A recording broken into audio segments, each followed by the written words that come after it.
Bienvenidas y bienvenidos a una emisión más de Hablemos de Ópera en Casa. Como acostumbramos ya en estas emisiones, además de darles la bienvenida a ustedes, le damos la bienvenida a las instituciones que nos hacen el favor de reproducir, de retransmitir con nosotros estas charlas.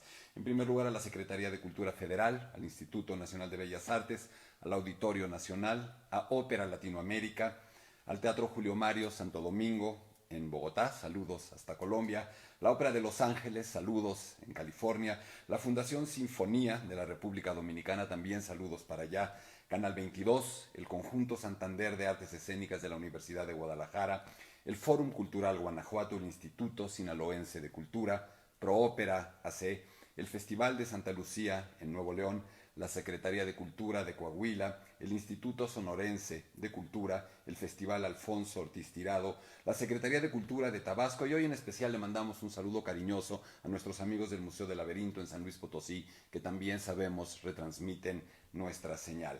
Nuestras redes, nuestros teléfonos de contacto son, por supuesto, esta página, Hablemos de Ópera en Facebook, el Twitter @gkleinburg y el teléfono 55 43 47 02 83. Todavía no estamos en YouTube, estamos batallando un poquito con la parte tecnológica, pero prometo, estoy casi seguro de que la próxima transmisión, que será el próximo martes, contará ya también con nuestra transmisión en YouTube. Queremos también quiero anunciarles cuál es nuestra siguiente actividad en línea de estas privadas, de estas que nos ayudan a mantener la sustentabilidad de nuestro proyecto. Será Mozart y sus amigos, una conferencia en línea que es una versión ampliada de la conferencia que di en el marco de la Semana Mozart 2020 en Salzburgo, en el Palacio Arzobispal donde Mozart trabajaba. Ya platicaremos de ello un poco más adelante. 55 43 47 02 83 va a ser el lunes 20 de abril de 7 a 9 de la noche y el costo por dispositivo, por computadora, será de 500 pesos. ¿Qué nos falta? ¿Qué nos falta? Nos falta empezar. Antes de empezar quiero mandar un saludo también muy especial a Ramón y Amalia Vargas, que sé están viéndonos desde Viena. Ramón, una de las glorias más grandes del canto que ha dado nuestro país, pero sobre todo y ante todo, una persona de primerísimo nivel y un amigo entrañable. Un abrazo y un beso para los dos. Y ahora sí, arrancamos. La Traviata, de infección respiratoria a obra maestra. Sí, algunos podrán pensar que el título fue buscado un poco coyunturalmente para aprovechar el momento que estamos viviendo, un momento complicado, extremo, en el que por primera vez el mundo se enfrenta de esta manera a una pandemia. Y es que sí hay una relación. La tuberculosis, una infección que no es obligadamente respiratoria, pero que eminentemente se cobra vidas de esa manera a través de una infección respiratoria, fue en su momento algo que también tenía asustado al mundo y que en particular tenía asustada a Europa. A mitad del siglo XIX, época en la que La Traviata es escrita y es estrenada, la ópera se estrena el 6 de marzo de 1853 en el Teatro La Fenice en Venecia. En ese momento, hablar de tuberculosis era algo que causaba temor. Un porcentaje inmenso de mujeres jóvenes, de hombres jóvenes en Italia, en Inglaterra, en Europa, morían por esa causa.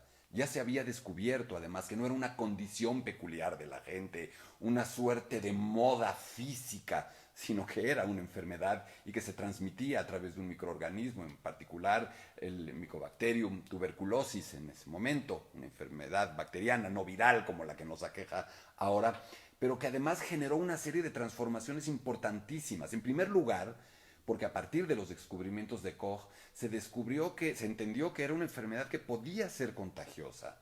Hoy sabemos, casi a ciencia cierta, que la verdadera historia entre Alejandro Dumas, hijo del que hablaré en un momento, y Marie Duplessis, Alfonsina Plessis, su verdadero nombre, se vio interrumpida no solamente porque ella lo rechazara, sino aparentemente por miedo del joven escritor al contagio.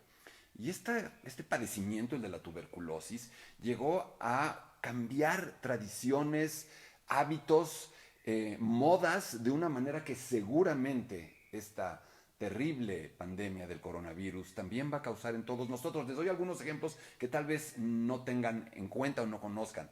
la longitud de los vestidos. Los vestidos se empezaron a usar más cortos por parte de las mujeres porque se empezó a decir que los microorganismos, que las bacterias podían ser adheridas a esas faldas largas. Otro, los corsés. Se empezó a suavizar la moda del corset tan apretado porque se decía que los pulmones sufrían de más con una moda de este tipo y que ya de por sí estaban afectados por la enfermedad. Los bigotes.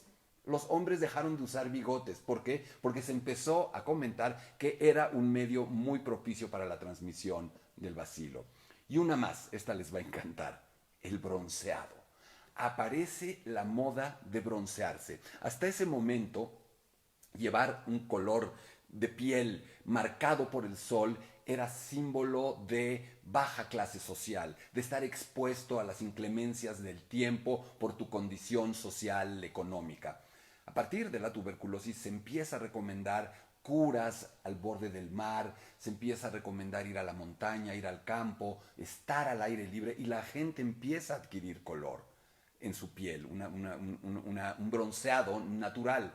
Y en ese momento la idea de adquirirlo se vuelve síntoma o sinónimo de salud. Miren ustedes lo que se desprende de esto. Ahora, ¿qué tiene que ver la tuberculosis con la Traviata de Giuseppe Verdi? Muchísimo. Tendríamos que empezar por hablar de París, tendríamos que empezar por hablar de 1847 y de la muerte de una chica hermosa, una chica que ha vuelto loco a medio mundo, que ha vuelto locos a ricos, a empresarios, a burgueses emergentes, a artistas, a políticos, a filósofos. Una chica que no puede haber tenido un origen más humilde. Su nombre verdadero, Alfonsina Plessis. No le gustaba el nombre, lo cambió a Marie Duplessis porque sonaba con un poco más de alcurnia. Hija de un alcohólico terrible que golpeaba inmisericordiamente a su madre y que empieza a prostituir a esa niña desde los 11 años. Peor historia no podemos contar. Un hombre que después muere en convulsiones alcohólicas, delirium tremens, pero antes de morir entrega, contra la voluntad de su madre, a esa niña a ser cuidada en París por verduleros, por una familia parece que cercana, a lo mejor relacionada familiarmente con él, y que tiene una verdulería. Esta niña llega a París ya muy tristemente iniciada en esta escuela de la prostitución. Al estar en París, sale a la calle, ejerce la profesión en la calle y comienza un ascenso en ese escalafón de la prostitución que existe en Francia y en Europa en esos momentos, hasta convertirse en una cortesana, o algo que llamaríamos cortesana. Algo muy cercano en ese momento a lo que hoy entendemos, por supuesto sin esas connotaciones, como socialité. Un centro social, un imán, un polo social a través de salones que estas mujeres de la vida galante montaban. Salones que podían mantener porque ya habían sido de alguna manera adoptadas formalmente como concubinas, si podemos llamarlo de esa manera, por hombres pudientes, varones, vizcondes, políticos, etc. Estos hombres de alguna manera están pagando la exclusividad, que no exactamente fidelidad, de estas mujeres. Esta chica, Duplessis, era una chica brillante, era una chica inteligente, era una chica que tenía una biblioteca amplia, que fue cultivándose de una manera creciente. Sabemos que tocaba el piano y sabemos que en su catálogo, para usar un término muy don giovanesco, muy operístico, en su catálogo de conquistas tenía nombres ilustres. Théophile Gautier, tenía, por ejemplo, en la parte final de su vida, tuvo como amante a Franz Liszt, a un Franz Liszt ya viejo, y por supuesto tenemos como uno de los amantes principales de ella, de Marie Duplessis, a Alejandro Dumas hijo, el padre del celebérrimo Alejandro Dumas. Tuvieron una relación, él se enamora de ella en uno de esos salones, ella no sucumbe como lo muestra la ópera de Verdi, pero hay una relación, finalmente se separan y Alejandro Dumas, hijo, decide lo que muchos escritores y novelistas deciden para crear una obra literaria. ¿Y si dos puntos. Y Alejandro Dumas se pregunta, ¿y si mi relación con ella hubiera ido más lejos? ¿Y si nos hubiéramos ido a vivir juntos?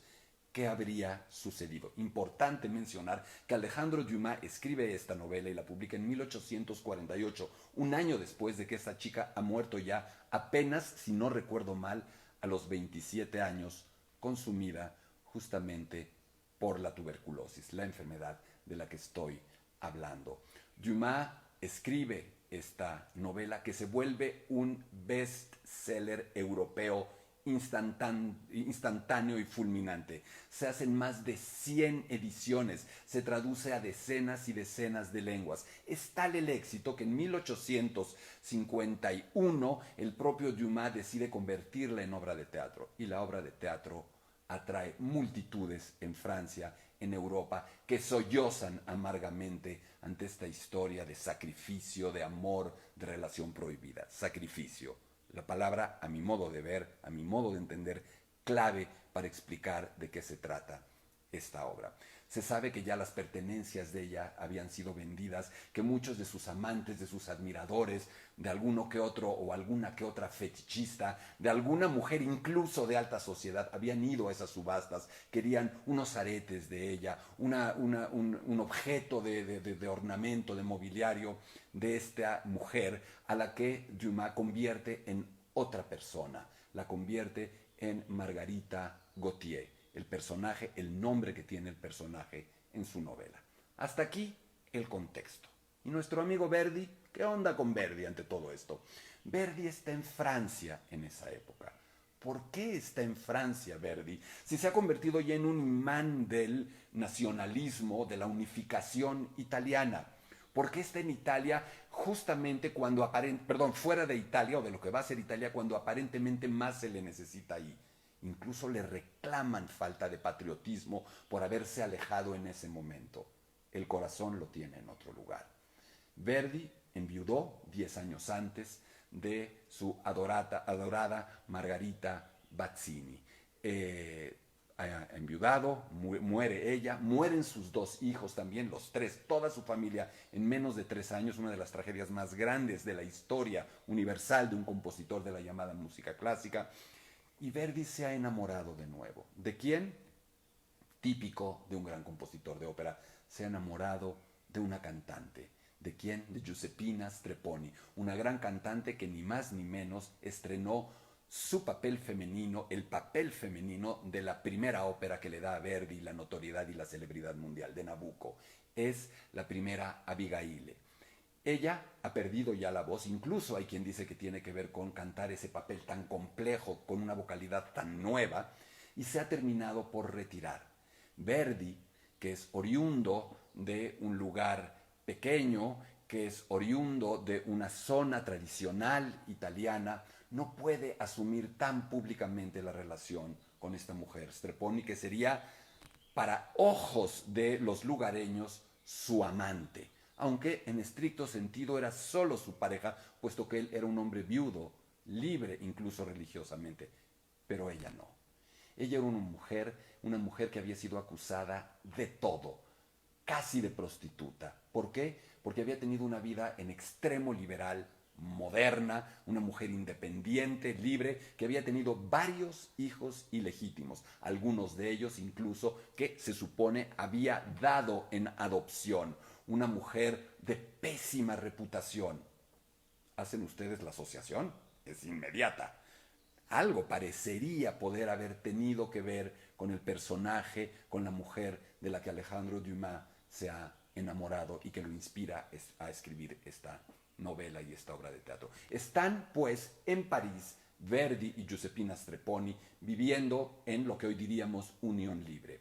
Verdi es ya un prócer operístico. El italiano, pues si lo podemos llamar así, vivo más famoso, el gran dios de la ópera del mundo, junto con su némesis, junto con su antítesis, junto con su supuesto adversario, Richard Wagner. Recordemos, ubiquemos a Verdi, 1813-1901. Wagner nace también en 1813, aunque muere más de 20 años antes que Verdi. Entonces, están en París. Verdi está también acercándose a la ópera francesa, ganando muy buen billete, escribiendo óperas para los franceses, adaptando sus óperas al estilo de la Grande Opéra francesa. Y un día, seguramente ella, Giuseppina o él dicen, vamos al teatro. Verdi se inspiraba siempre en el teatro, su idolatría o su ídolo, su dios artístico y estético era William Shakespeare, este increíble, este máximo dibujante de personajes, este insuperable retratista de la condición humana. Ama el teatro Verdi como gran compositor de ópera y van a ver la obra de moda. Y yo me puedo imaginar perfectamente a Verdi sentado junto a Giuseppina viendo esa obra y volteándose a ver una y otra vez, dándose un codazo entre cómplice, entre pícaro y entre lamentoso, porque de alguna manera esta reprobación que se ve en el personaje femenino es la reprobación que se está haciendo de la mujer de Verdi. Pedirle a ese buen chico de sociedad que abandone el mal camino y deje a la mala mujer para regresar al sendero correcto, es un poco lo que también les está pasando. Se ven en el escenario. Y hay algo más importantísimo. Esto lo comenta todo el mundo. Lo que les voy a decir ahora es tal vez un poco menos comentado. Esta figura del padre del chico que se ha enamorado de la prostituta y que va por él para chantajeándolo, amonestándolo, hacerlo dejarla, o más bien pedirle a la mujer que lo deje a él. Es decir, un padre que en algún sentido se muestra conflictivo, complejo. Verdi ya vive una relación en extremo complicada con su padre. Verdi no tiene una buena relación con él y poco tiempo después va a estallar hasta niveles de notario, hasta niveles en los que Verdi expulsa a su padre como administrador de la finca de Santa Ágata, este gran latifundio que ha comprado Verdi para tener un desarrollo agrícola, y tienen una relación desastrosa, sobre todo también porque los padres de Verdi no ven con buenos ojos esta relación. No es buscarle tres pies al gato, no es estar inventando, es evidente la relación que hay con el tema. Y Verdi en ese momento, sin lugar a dudas, dice, esta es mi siguiente ópera. Viene de escribir viene de escribir Rigoletto, viene de escribir El Trovador, en esta trilogía maravillosa que Verdi escribe en 3 años, que será culminada por La Traviata y que marcan una de las proezas más grandes de la historia de la ópera. Que un hombre haya escrito en 3 años El Trovador, La Traviata y antes Rigoletto es realmente increíble. Cualquier compositor del mundo habría dado la vida no por escribir una ópera de esas, por escribir un acto de esos en toda su vida. Verdi lo hace en 3 años y se lanza de lleno a La Traviata. Le pide por supuesto a Franco María Piave, uno de sus libretistas de cabecera, que trabaje con él. Regresa a Italia, está en su casa, está en Santa Ágata, encierra prácticamente a Piave en ese lugar para que escriba y le dice exactamente lo que quiere. Y hacen esa ópera. Verdi se supone que la termina en 2 o 3 meses, lo cual sería también inverosímil, pero es posible. Un lapso brevísimo. Y se estrena. Un estreno de una ópera de Verdi es hoy equivalente al estreno de la gran película que se espera de Hollywood en el mundo. No hay cine. La ópera es el cine, el máximo entretenimiento de las personas, el máximo espectáculo. Todo lo que rodea la ópera, sus compositores, sus estrenos, sus teatros, sus divos, su público, todo acapara la atención central de los espectadores y de las sociedades europeas. Verdi es el dios, por lo tanto, su siguiente estreno es la premier esperada con alfombra roja, críticos, lo que ustedes se puedan imaginar como un equivalente. Ya hay un momento delicado, porque esto es lo que llama la atención. Verdi hasta este momento, un poco antes empieza a cambiar, se ha dedicado a escribir óperas sobre grandes historias que tienen que ver con gestas heroicas, con batallas, con momentos históricos de diferentes pueblos, con grandes conflictos políticos, sociales, históricos. Totalmente asociada esta temática con algo que él está viviendo, que es un proceso de unificación. Garibaldi, Manzoni, Cavour, la búsqueda de una figura como Victorio Emanuel de la familia de Saboya para tratar de unir a ese conjunto atomizado de reinados, ducados que conformarán Italia y que son sojuzgados por los franceses y por los austriacos. Esa es la temática que le interesa a Verdi. Pero cuando Verdi empieza a también volverse a ocupar de su vida interior, de una mujer, de una relación conflictiva con su padre, de una situación incómoda con su madre, de una situación también incómoda con su segundo padre, protector, ex suegro, mecenas, descubridor, que fue el padre de Margarita. Cuando él empieza a vivir todo eso, empieza a asomarse de nuevo hacia la vida doméstica. Y lo doméstico empieza a aflorar a partir de Luisa Miller, a partir de Stifelio. Esos temas se vuelven sus temas. Pueden tener un trasfondo social, histórico, pero el interés de Verdi vaya más hacia lo humano, hacia las personas y hacia los personajes. Muy shakespeariano. Ya lo muestra en algún sentido con el trovador, pero fundamentalmente con Rigoletto, que es de una innovación, ruptura y modernidad escandalosas. Y con la Traviata va mucho más lejos, porque Verdi le dice a Piave en ese libreto que la ópera tiene que estar situada igual que la obra de teatro, en el presente, para usar una frase budista, en el aquí y ahora o en el ahí y entonces. No entre los israelíes, no entre los judíos, no entre los lombardos en la primera cruzada, no con Juana de Arco, no con estas historias. Ahora quiere que sea aquí. Quiere que cuando se levante el telón, la gente vea a personajes vestidos como ellos, viviendo una situación cotidiana como la de ellos. Eso no se hacía. Eso es un escándalo. Eso es de mal gusto. ¿Por qué? Porque es como si se levantara el telón y Verdi les pusiera un gran espejo para que se vieran y les dijeran, mira, esta eres tú, esta es tu doble moral, esta es tu falsedad, esta es tu incapacidad de aceptar una relación libre, esta es tu incapacidad de aceptar a una mujer libre, dueña de su cuerpo, dueña de su sexualidad. Ese eres tú, el padre chantajista como el mío, debe haber dicho Verdi. Eso es lo que está pasando con esa ópera, pero además va más lejos. El protagonista o uno de los protagonistas de la Traviata, la perdida, ya el título es complicado. Originalmente se iba a llamar Muerte y Amor y Muerte. Afortunadamente le cambió el nombre porque eso sí era de telenovela baratísima o de fotonovela. Y le pone La Traviata, la perdida. Claramente sabemos qué quiere decir y empieza también con P y no le quiere poner ese nombre, pero la perdida es esta prostituta, es casi como decir la prostituta, situada en el presente y además haciendo al cuerpo como protagonista. ¿Por qué es protagonista el cuerpo? Porque se exalta la sexualidad de esta mujer y porque se hace, no un homenaje, pero un retrato sin precedentes a la enfermedad, al cuerpo, a los pulmones, a escupir sangre, a un médico que llega en el último acto a tomarle el pulso. ¿Qué es eso? Eso no se hace en la ópera. ¿Cómo es posible que el señor Verdi se atreva a hacer esas cosas tan corrientes? Por supuesto que la censura no lo permite. La censura le dice, maestro Verdi, es usted Verdi, pero con la pena vamos a tener que echar la ópera un poco más para atrás. La ópera no puede estar situada en el presente, la echamos 120, 150 años para atrás, peluquín, medio mosquetero, el tenor, y así.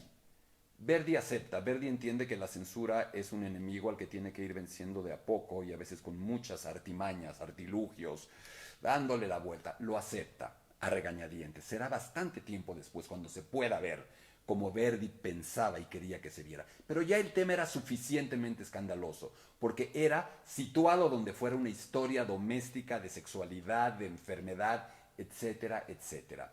Hay algo más que le preocupa a Verdi y que no logra resolver. La soprano con la que pueda estrenar esta ópera. Le parece que es importantísimo escoger a alguien que pueda producir este realismo, porque esa es la palabra clave de lo que les estoy diciendo, que Verdi está incorporando a la ópera, una nueva forma de acercarse a la ópera. Finalmente es Fanny Salvini Donatelli, una mujer que es buena cantante, pero que nunca parece una mujer agonizando de tuberculosis, sino más bien de obesidad. Eso causa risa entre algunas personas del público, pero sobre todo el público se incomoda y la ópera termina siendo, en palabras del propio Verdi, un fracaso. Verdi dice: habrá sido culpa mía o de los cantantes, el tiempo lo dirá. No, Giuseppe, no fue ni culpa tuya ni culpa de los cantantes, fue culpa del público, de un público que no toleró fácilmente ese retrato tan crudo que se estaba haciendo de ellos. Porque lo que estaba inaugurando Verdi en ese momento era, en mi opinión, una escuela, una idea realista de la ópera. Generalmente el punto de partida del realismo operístico, del verismo, se sitúa en 1875, cuando Bizet estrena Carmen. Yo no estoy de acuerdo. Por supuesto que ese es un golpe en la mesa de realismo que no tenía precedentes, pero nunca lo hubiera podido dar sin esta Traviata de 1853, en la que Verdi dice: la ópera se puede tratar de ti, de mí, de mi mujer, de nosotros, del aquí y el ahora. Hasta aquí del contexto. Ahora, tenemos poco tiempo. ¿Qué hace Verdi con esto? ¿Qué hace musicalmente con esto? Algo bastante sencillo en términos armónicos, en términos de orquestación, es decir, no estamos ante estos alardes de complejidad, de innovación armónica, motívica, orquestal de un Richard Wagner. Sin embargo, Verdi nos está mostrando que con muchísimo menos que Wagner puede también estarle dando vuelta a la tortilla operística. Porque lo que Verdi hace es generar de una manera sin precedentes hasta el Rigoletto una sensación de continuidad dramática, de que la ópera avanza no de esta forma tan reticulada, aria, recitativo, dúo, terceto, coro, final, intermedio. En el primer acto todavía se percibe en buena medida eso. Pero si nosotros nos dejamos llevar por la Traviata, nos damos cuenta de que es un río que no se detiene. Podrá haber una pequeña pausa para aplaudir un agudo aquí y allá, casi ninguno de ellos escrito originalmente por Verdi, pero realmente aquello avanza y avanza y avanza. Verdi ha descubierto en Rigoletto, en su primer acto, algo que repite en la Traviata: la idea de la fiesta. La fiesta, el salón, el París fiestero que tanto le choca a Verdi, es en algún sentido el motor, el avión, el barco en el que navega, en el que vuela esta ópera. Todo el tiempo, sobre todo en el primer acto y en el carnaval y en la escena previa a la muerte de Violeta, en la que viene el juego y le echa el dinero en la cara a Violeta, hay música, hay una fiesta. Y siempre he insistido en eso. Una fiesta, un antro, una discoteca, una fiesta de cuando ustedes quieran, un baile, es un teatro de las emociones. Es un espacio donde concurren individuos, donde hay historias maravillosas, dramas, tragedias. Siempre bromeo con eso. Díganme ustedes si el baño de las mujeres no es un lugar de drama y tragedia en una discoteca donde van juntas, lloran, hablan, dicen, salen. Eso es la fiesta. Y al fondo, chun, chun, chun, el punchis, el tecno, el vals, la cumbia, lo que quieran. Verdi entiende eso. Y sobre valses, sobre esta música de fiesta, se va montando esta historia. Primero una historia de amor, después una historia de despecho, al final una historia de muerte por tuberculosis con el carnaval al fondo. Pero esta música que Verdi toma o hereda de su tradición pueblerina, de la banda de pueblo, del organillo, y que a muchos nos ha molestado tanto en algunos momentos del Verdi temprano, del Verdi intermedio, aquí se vuelve otra cosa. Es algo casi cinematográfico, como Verdi enfoca de pronto la fiesta, de pronto hace un paneo sonoro y enfoca la escena de los dos personajes, pero al fondo oímos la fiesta. Piensen, por ejemplo, en Eyes Wide Shut, esa primera escena en la que tenemos el gran baile donde está la pareja, Nicole Kidman y el otro hombre bailando, y al fondo, y ahí está pasando un rollo sexual bastante fuerte, pero en medio de esa fiesta. No me parece mal símil este de Eyes Wide Shut, de esta escena inicial, y de la Traviata en su primer acto. Ahora, Además de eso, ¿qué hace Verdi? Una suerte de canto del cisne, del llamado bel canto, de esta forma de hacer ópera, herencia lejana todavía de la forma barroca, en la que hay un canto ornamentado, arias extensas, etcétera, en el primer acto. Pero la ópera se va transformando. Generalmente se dice, uy, la Traviata es dificilísima, imagínense, pide a 3 sopranos en una. Es cierto, primer acto una soprano coloratura ligera, segundo acto una soprano lírica fuerte, último acto una soprano ya dramática. Esa es una manera muy simple de verlo, pero es correcta, por eso es tan difícil. Y por eso solo María Callas y unas cuantas más han logrado sortear eso. Lo que pasa es que Verdi no está pensando en la cantante, está pensando en el personaje, está pensando desde el teatro, desde la verosimilitud dramática, no desde la convención operística. Pero hay algo más, se le puede dar otra vuelta a la tuerca. Realmente Verdi está escribiendo 3 óperas, no 3 personajes. Esta ópera parte del salón de la cortesana, y se adapta, se sitúa en esta especie de salón un poco barroquizado musicalmente. Pero conforme la ópera sale y se va al campo, a la casa de campo, a donde se han ido Alfredo y Violeta, la ópera se vuelve de un lirismo distinto, de otra modernidad absolutamente doméstica. Están jugando, están platicando en su casa.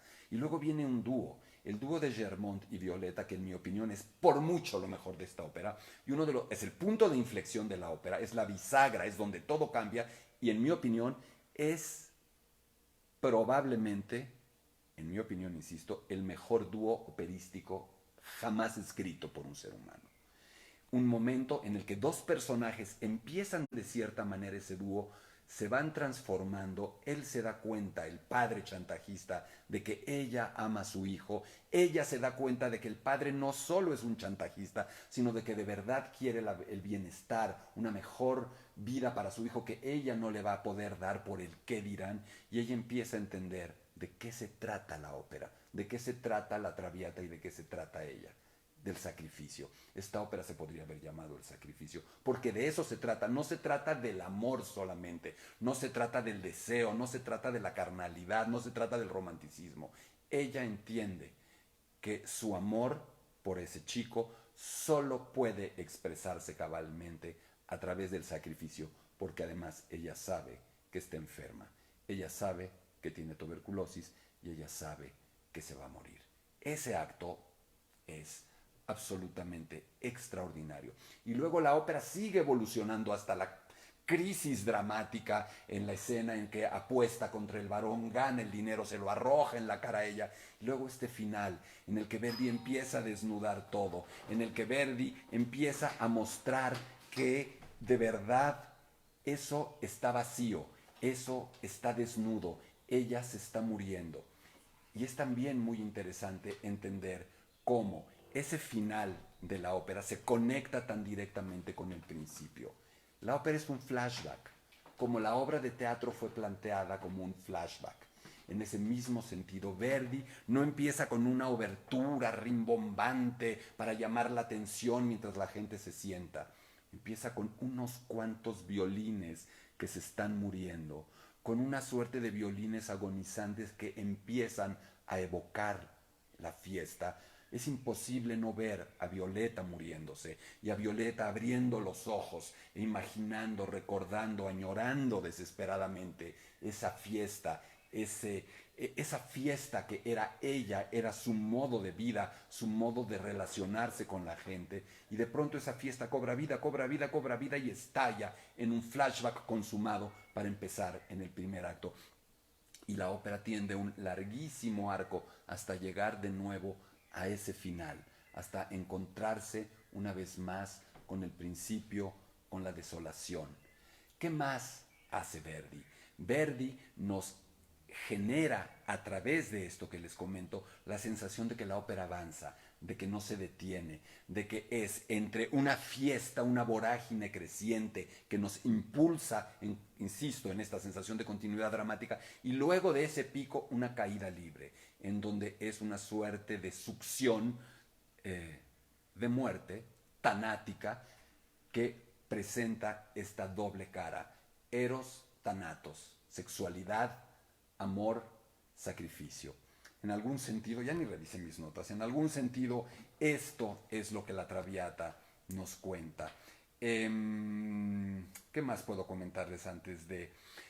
Hay algo que me llama la atención y viendo ayer en nuestra página retransmitimos la charla de Iván López Reynoso, uno de nuestros grandes directores de orquesta, que justamente hablaba con del Rigoletto y hace un buen contrapunto esta charla sobre Traviata y la suya sobre Rigoletto. Y él hablaba de cómo se ha deformado a Verdi, cómo se le llena de agudos, se le quitan escenas, se le ponen cosas que no tienen que ver con el texto original. Es absolutamente cierto. Y con la Traviata eso sucede. ¿De qué manera? No deja de llamar la atención que una ópera que rompe con la tradición se haya convertido justamente en una ópera que ha sido deformada de esa manera por la tradición. Creo que podemos terminar nuestra charla del día de hoy hablando un poco del principio, hablando de esa chica, hablando de Marie Duplessis, como le gustaba llamarse, convertida por Alejandro Dumas, hijo, en Margarita Gautier y transformada para la posteridad también por Giuseppe Verdi en Violetta Valéry. El destino físico, corporal de esa chica hermosa, tan atractiva, muerta apenas a los 27 años, fue el cementerio de Montmartre, donde un conde o vizconde, con el que incluso se casó brevemente, le pagó ese sepulcro para ella. ¿Y saben quién está enterrado a menos de 100 metros, paradójicamente, y de una manera que nos rompe el corazón? Sí, Alejandro Dumas, hijo.